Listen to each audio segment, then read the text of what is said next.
मुझे मॉडल बनना है। कहानी शुरू करने से पहले ये 4 काम कर दो। पहला, चैनल को सब्सक्राइब कर दो और वहीं बाजू में घंटी है उसे दबा दो। दूसरा काम, अपने सभी दोस्तों साथियों में शेयर कर दो मेरी ये स्टोरी। तीसरा काम, मुझे जल्दी से पेटीएम या फिर मेरे नंबर पे 187 का रिचार्ज कर दो। बीएसएनएल की सिम है। चौथा और आखिरी काम, स्टोरी पढ़ना हो तो फिर मेरी वेबसाइट पे जाओ और स्टोरी पढ़िए। दोस्तों, मैं राकेश अपनी नई कहानी आप सबके साथ शेयर करने जा रहा हूँ। पर उससे पहले मैं आप सबका धन्यवाद करना चाहता हूँ कि आप सबने मेरी लिखी सच्ची कहानियों को इतना अधिक पसंद किया। आप में से बहुत से लोगों की कमेंट मुझे मिले। सभी ने मुझे बहुत प्रोत्साहित किया, कहानी जल्दी लिखने का भी आग्रह किया। आप सब लोग नीतू को तो जानते ही हैं। नीतू मेरी माशूक नीरू की छोटी बहन वंदना की नंद है। वो एक मॉडल बनना चाहती है।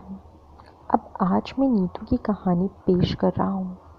मैं यकीन से कह सकता हूँ कि ये कहानी पढ़ते हुए बीच में ही कई बार सब नीचे चले जाएंगे। इसलिए आप सबसे मेरी सलाह है कि आप सब ये कहानी अकेले में सुनें तो ज़्यादा मज़ा आएगा। उस दिन वंदना की ले के बाद मैंने उसकी नौकरानी आशा की भी ली। फिर मैं अपने कमरे में आकर सो गया। उसके बाद सुबह नहा धोकर मैं नीतू के साथ स्टूडियो जाने लगा। मैंने देखा नीतू ने एक नंबर कपड़े पहने हैं, एकदम चमक रही थी। मैंने एक उड़ती नज़र में वंदना की तरफ देखा तो वो भी मुझे ही देखकर मुस्कुरा रही थी। उसने इशारों में मुझे नीतू को ठोकने की अनुमति दे दी। मैंने भी उसे थैंक्स बोला और हम कार स्टार्ट करके स्टूडियो की तरफ बढ़ गए। थोड़ी देर बाद नीतू मुझे बोली, सर कार को मार्केट के बीच में से ले चलना, मुझे दुकान से कुछ सामान लेना है। मैंने पूछा, कैसा सामान? तो वो बोली कि चलो तो आपको सब पता चल जाएगा। मैंने कार मार्केट की तरफ ले ली। नीतू ने एक दुकान के पास गाड़ी रुकवाई तो महिलाओं की दुकान थी। अब तो समझ ही गए होंगे आप सब। मैं समझ गया। वो मुझसे बस 2 मिनट में आई, बोलकर उस दुकान में चली गई।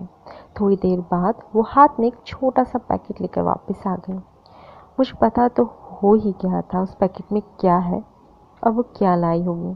फिर भी मैंने उससे पूछा, क्या लाई हो? वो बोली, स्टूडियो में चलकर सब दिखाती हूँ।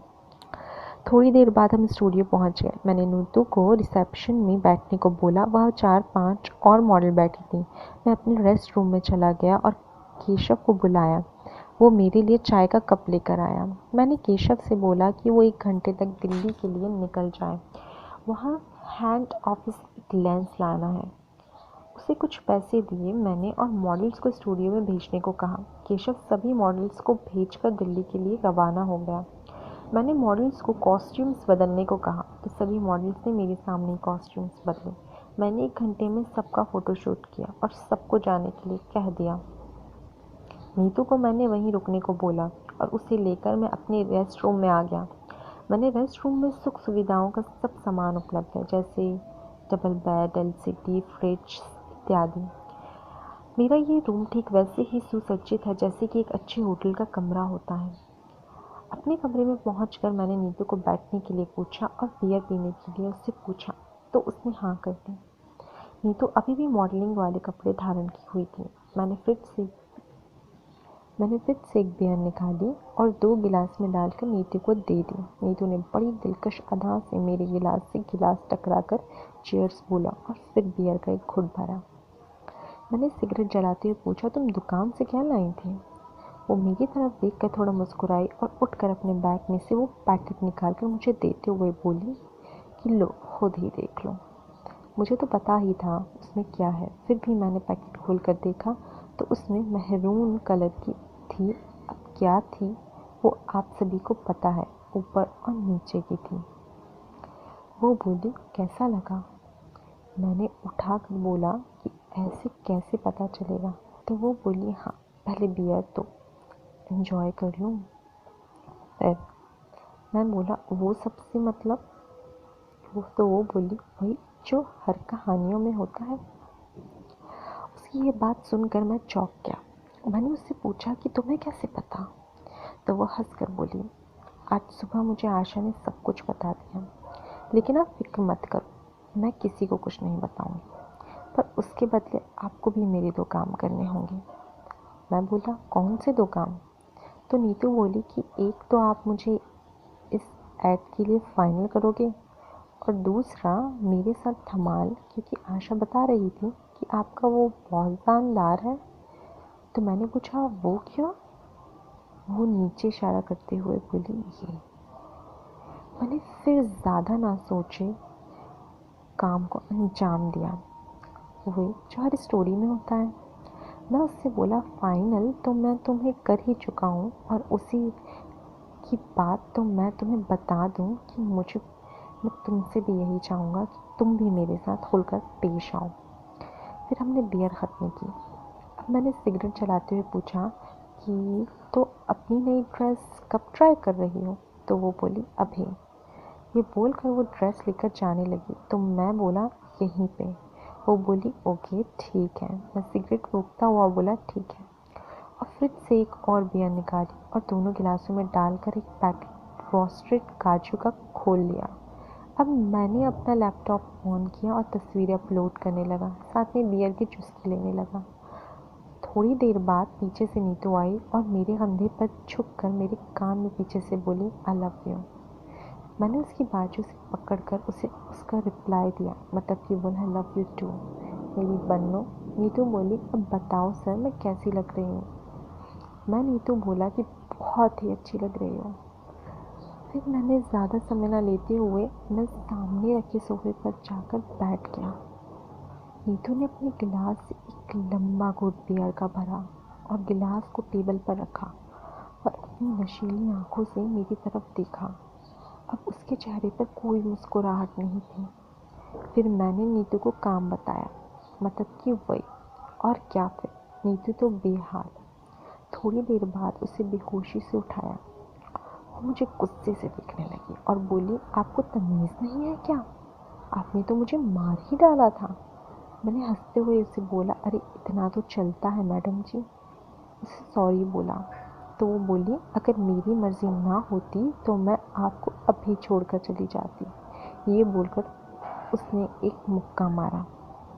मैंने एक सिगरेट जलाई और उसके पास बैठकर सुट्टे मारने लगा। वो बोली, ये सिगरेट मुझे दो और तुम दूसरी जला लो। मैंने सिगरेट उसे पकड़ाई तो वो बैठ के हेड बोर्ड पर अपनी पीठ लगाकर अपनी टांगें क्रॉस करके कश लगाने लगी। फिर मैंने दूसरी सिगरेट जलाई, फ्रिज से बियर निकाल कर लाया, उसने पीने के लिए पूछा। वो बोली, यार 2 बज गए, कुछ खाने को मंगवाओ, बड़ी भूख लगी है। मैंने खाना ऑर्डर किया और उसे मैंने काजू का पैकेट देते हुए कहा कि जब तक खाना खा आता है इसके साथ थोड़ी बियर पी लो।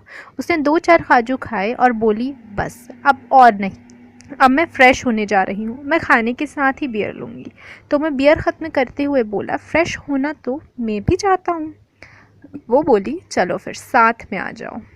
मेरी तरफ आँख मार कर बोली, आई लव वाइल्ड। फिर से मैं भिड़ गया और क्या, फ्री होने के बाद हमने बियर के बाद खाना खाया। खाना खाते वक्त नीत बोली, सर सच में आप ज़बरदस्त हैं, जितना मुझे आशा ने बताया उससे भी कहीं ज़्यादा। तो मैं बोला, तुम्हारी भी मस्त है मैं उस्ताद।